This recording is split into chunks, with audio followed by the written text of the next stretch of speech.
the empty victory. The champagne cork hit the ceiling with a satisfying pop, drawing cheers from the executives gathered in the conference room.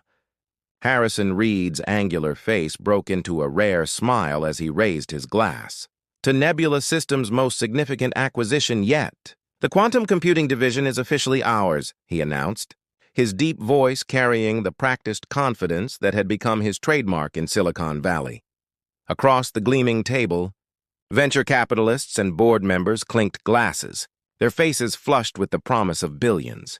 The deal had taken months of Harrison's relentless attention, late nights, missed weekends, and today, a critical final negotiation that couldn't be rescheduled. "You've outdone yourself."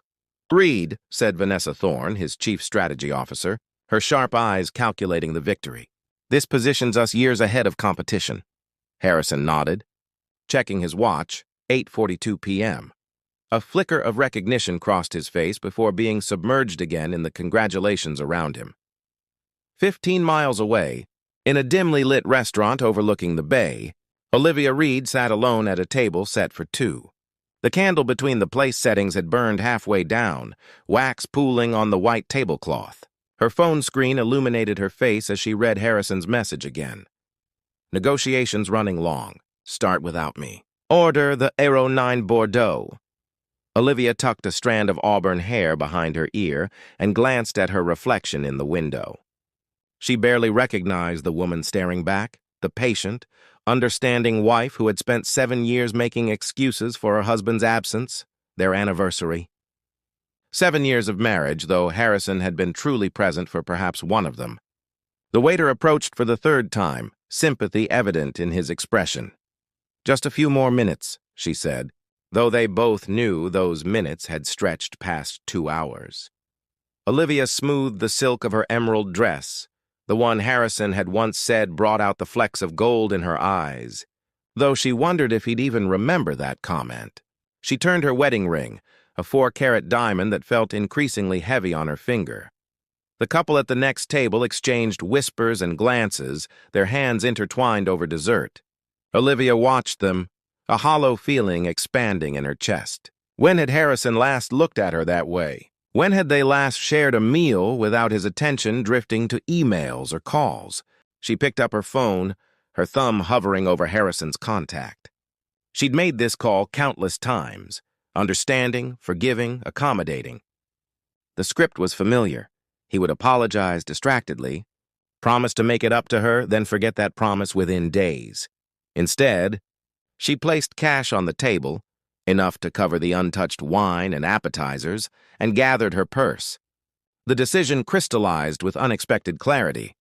She'd spent years waiting for Harrison to realize what he was missing. Perhaps it was time he actually missed her. At home, the mansion they shared felt cavernous and cold. Olivia moved through it with purpose, packing essentials into a single suitcase.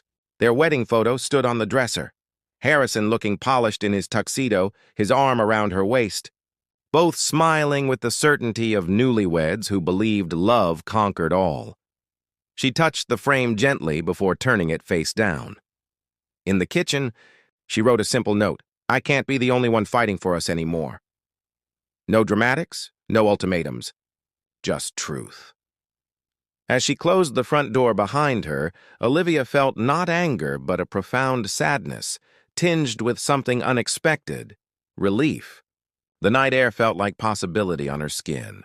She didn't know where she was going yet, only that for the first time in years, she was choosing herself. At midnight, Harrison finally returned home, his steps echoing through empty rooms. The victory of the day still hummed in his veins as he loosened his tie. He called Olivia's name, expecting her to be asleep, annoyed but ultimately understanding as she always was. Only silence answered. He noticed the note on the counter but left it unread as he poured himself a scotch. Tomorrow would be soon enough to smooth things over. After all, she'd always been there before. Why would tonight be any different? Hollow Halls. 3 weeks passed before Harrison truly understood that Olivia wasn't coming back. At first, her absence registered as merely an inconvenience, another problem to solve between conference calls and strategy sessions. He'd left voicemails that grew increasingly frustrated, then concerned, then finally desperate. "She's just teaching you a lesson," Vanessa suggested during their morning briefing. "Women do that sometimes. Send flowers, apologize, she'll come around." But the flowers Harrison sent to her friends' addresses returned unopened. Her parents claimed ignorance of her whereabouts with a coldness that told him they knew exactly where she was. The private investigator he hired returned with minimal information, a credit card transaction at a coastal motel, then nothing. Olivia had withdrawn a modest amount from their joint account, far less than she was entitled to, before seemingly disappearing. Harrison stood at the floor-to-ceiling windows of his office, staring at the San Francisco skyline without seeing it. The Nebula Systems logo glowed across buildings and billboards, a testament to his vision. Yet the empire he'd built now seemed to be constructed of playing cards, trembling in a breeze he couldn't control. "Sir?" His assistant appeared at the door. "The board is waiting in the conference room. They've called an emergency meeting about the quantum division integration issues." Harrison nodded absently. The acquisition that had seemed so triumphant was unraveling. The promising technology had critical flaws they'd missed in due diligence, and stock prices were plummeting. He should care more than he did. "Tell them I'll be there in 5 minutes," he said, turning back to the window. When had Olivia become so essential to his equilibrium? Her absence had revealed an unexpected truth. She hadn't just been his wife, but his anchor, the steady force that allowed him to navigate the volatile waters of business with confidence. Without her, he felt adrift. 200 miles down the coast, in a small town named Pacific Grove, Olivia stepped out onto the deck of the Monterey Bay Wildlife Rehabilitation Center. Salt air filled her lungs as she watched volunteers scrubbing pools and preparing fish for the resident seals. 3 weeks of volunteer work had given her hands new calluses and her heart an unexpected peace. "Morning, Liv," called Director Ramon Valdez, his weathered face breaking into a warm smile. At 52, Ramon had the energy of a man half his age and the wisdom of someone twice it. "Ready to help with the new arrival?" Olivia nodded, pulling her hair into a practical ponytail. "What do we have?" "Young sea otter, fishing line entanglement. Pretty banged up, but fighters, these ones." He handed her a clipboard. "Need someone gentle with her. Thought of you." The modest apartment she'd rented above the local bookstore wasn't luxurious, and the volunteer position paid nothing, but Olivia had found something she'd been missing: purpose. Here, her presence mattered in immediate, tangible ways. When she cleaned wounds or fed injured animals, the results were visible. No one checked emails during conversations or missed important moments. As she followed Ramon to the medical building, her phone vibrated with Harrison's latest message. She'd read them all but hadn't responded. What could she say? That she'd spent years hoping he would change? That she'd finally realized he never would? "You've got that look again," Ramon observed as they prepared for the otter's arrival. "The one that says you're carrying the weight of the world." Olivia managed a smile. "Just thinking about choices. The ones that bring us where we are." "Ah," he nodded, understanding in his eyes. "The past is heavy baggage. But the present," he gestured toward the incoming animal carrier. "The present needs your full attention." Back in San Francisco, Harrison sat alone in his home office, surrounded by acquisition documents he couldn't focus on. The house staff moved quietly around him, maintaining the perfect, sterile environment that no longer felt like home. On his desk sat the note Olivia had left, now wrinkled from constant handling. Its simplicity haunted him. Not a list of grievances or demands, but a weary surrender. He'd been fighting so hard for success that he'd never noticed she'd been fighting alone for them. His phone rang, the board chairman. "Reed, we've got Meridian Tech circling. They're making noise about a hostile takeover while our stock's down." The chairman's voice was tense. "We need your complete focus on this. Whatever's going on with you, handle it or step aside." Harrison looked at the family photo on his desk, taken on a rare vacation 2 years ago. Olivia's smile hadn't quite reached her eyes, he realized now. How long had she been unhappy while he remained oblivious? "I hear you," he said finally. "I'll handle it." As he hung up, Harrison made a decision that surprised even himself. The company could wait. For once in his life, something else mattered more. He opened his laptop and began searching coastal wildlife organizations. If the investigators' leads were correct about her direction, perhaps this was where she'd gone. Olivia had always loved animals, always talked about working with them someday when they had time. Harrison had never made that time. Now, time was all he had. That and the growing realization of everything he had lost. "The search begins. Mr. Reed, with all due respect, you can't just disappear right now."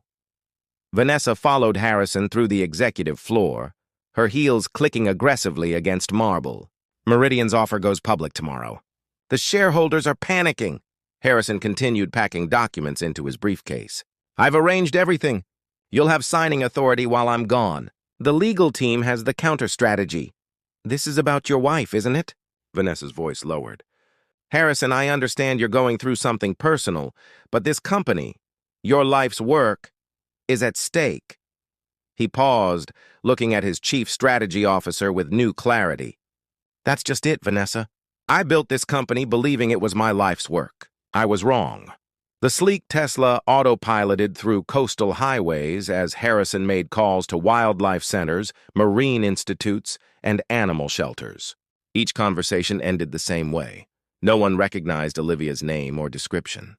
Or perhaps they did, but were protecting her privacy.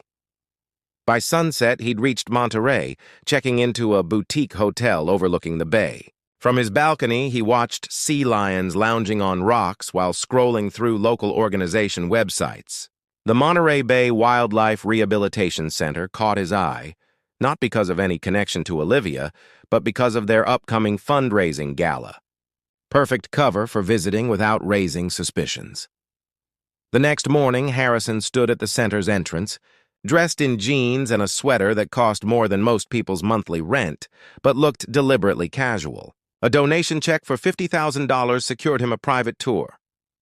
"This is incredibly generous," said the receptionist, a college-aged girl with bright eyes. "Director Valdez will want to thank you personally, Mr. West," Harrison replied, using his mother's maiden name. "James West." As he waited in the lobby, Harrison studied photos of staff and volunteers on the wall. His heart stopped when he spotted her. Olivia, smiling genuinely in a group photo, hair pulled back, cheeks flushed with sun and purpose. She looked happier than he'd seen her in years. "Mr. West?" A man with salt and pepper hair and sun-weathered skin extended his hand. "Ramon Valdez." "Welcome to our little corner of the world." Harrison shook his hand, recognizing him from the group photo. "Thank you for the tour. I'm particularly interested in your rehabilitation programs." As Ramon guided him through the facility, Harrison absorbed everything, not just the operations, but the environment. This place was the antithesis of his corporate world. Modest resources used creatively, people working collaboratively without hierarchy, everyone united by genuine passion rather than profit. "And here's our sea otter rehabilitation area," Ramon continued. "One of our newest volunteers has shown quite a gift with them." Harrison felt a surge of anticipation. But the volunteer working in the enclosure was an elderly man, not Olivia. "Your donation comes at a critical time," Ramon explained. "We're facing significant budget cuts. The land developers want this property for luxury condos." Harrison nodded, his mind calculating. "That seems short-sighted given the environmental importance of your work." "Unfortunately, dollars speak louder than sea otters," Ramon sighed. "But we keep fighting." As they rounded the corner toward the medical building, Harrison froze.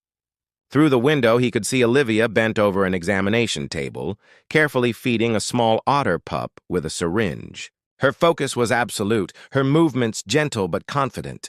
"Something wrong, Mr. West?" Ramon asked. Harrison composed himself. "No, just impressed by your operation." "That's Liv, one of our newer volunteers," Ramon said, following his gaze. "Natural talent. Animals trust her immediately." "She seems dedicated," Harrison managed. "Some people find their way here when they're healing themselves," Ramon said thoughtfully. "The animals help them as much as they help the animals." Harrison watched his wife, this version of her he'd never known, and felt something between pride and profound regret. She belonged here in a way she had never belonged in his world of acquisitions and assets. Back at his hotel, Harrison faced a decision. He could reveal himself, try to persuade Olivia to return, or he could do something he'd never considered before. Try to understand her world before asking her to rejoin his. His phone buzzed incessantly with crisis calls from the board. Meridian's takeover was progressing. His empire was crumbling in his absence. For once, Harrison let it ring. Parallel paths. We have an interesting new volunteer starting today, Ramon announced during the morning briefing. James West. He's made a significant donation and wants to learn about our work firsthand. Olivia adjusted her cap, only half listening as she reviewed treatment notes for the otter pup she'd named Pebble. The little creature was finally taking food consistently. A small victory in her new life of modest but meaningful wins.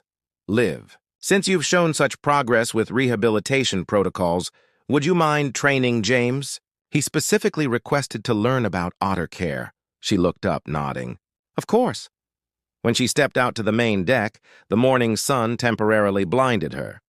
As her vision cleared, she found herself looking at a man with his back turned, gazing out at the bay. Something in his posture seemed hauntingly familiar, but she dismissed the thought.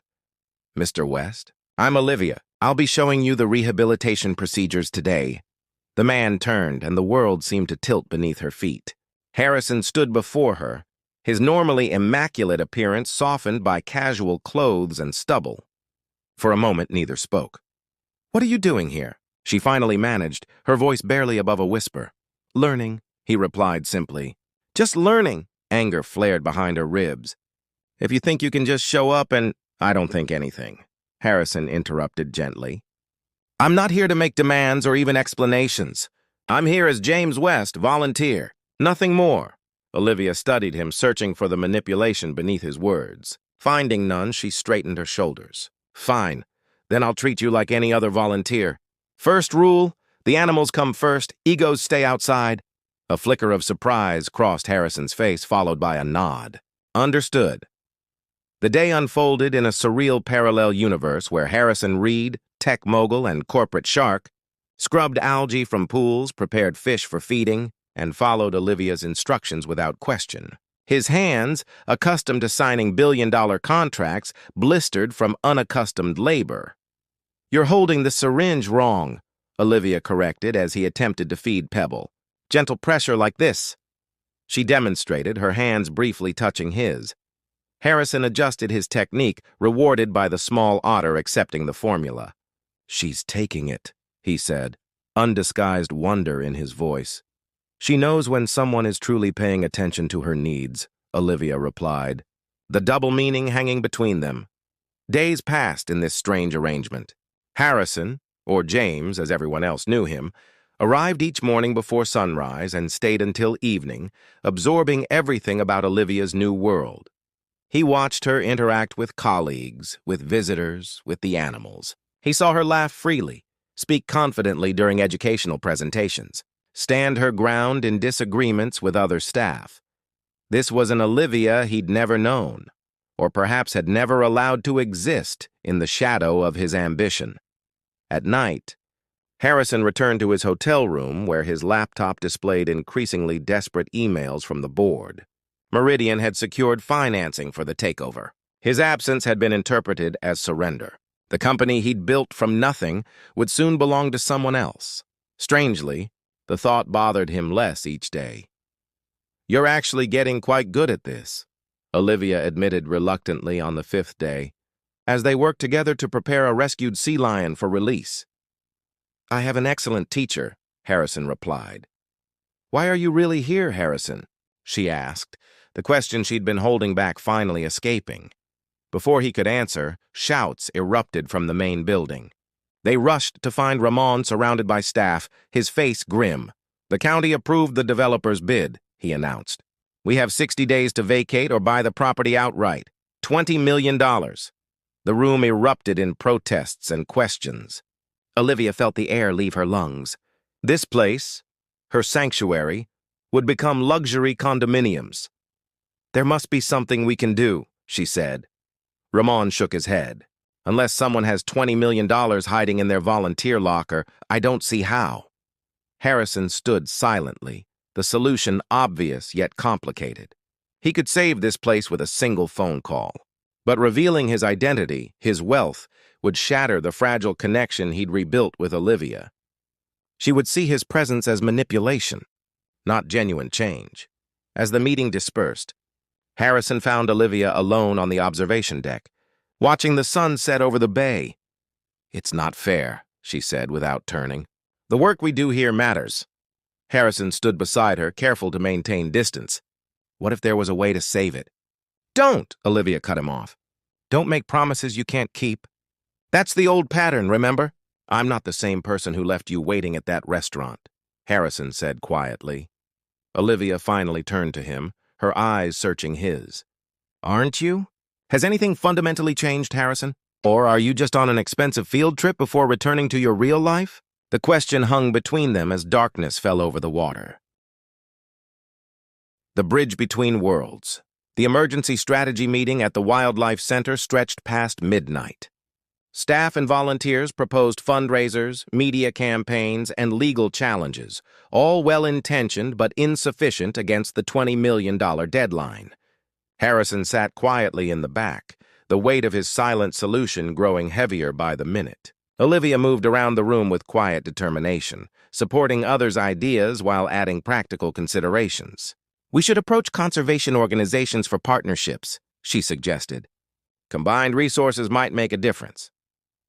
As the meeting concluded, Ramon looked exhausted but managed a smile. "Get some rest, everyone. Tomorrow we fight on." Harrison waited until the room emptied before approaching him. "I may have a solution, but I need to speak with you privately." In Ramon's modest office, Harrison finally revealed his true identity and the extent of his resources. "I can purchase the property and donate it to the center as a permanent conservation trust." Ramon stared at him, understanding dawning. "You're not just some wealthy donor, are you? This is about Olivia." "Yes," Harrison admitted, "but that doesn't make the offer any less genuine."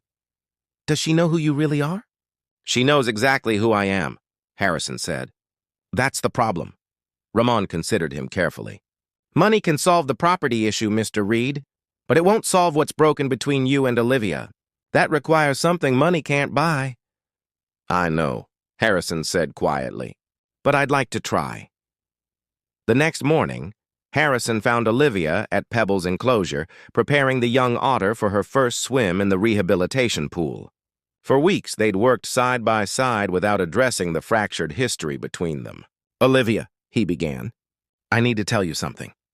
She continued working, not looking up. "If it's another apology, save it. We're beyond that.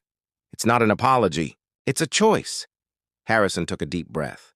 "Nebula Systems is being acquired by Meridian Tech. The takeover finalizes tomorrow." This caught her attention. "What? You're letting your company go? Why would you?" "Because being here, seeing you in your element doing work that matters, has shown me what I've been missing." Harrison moved closer.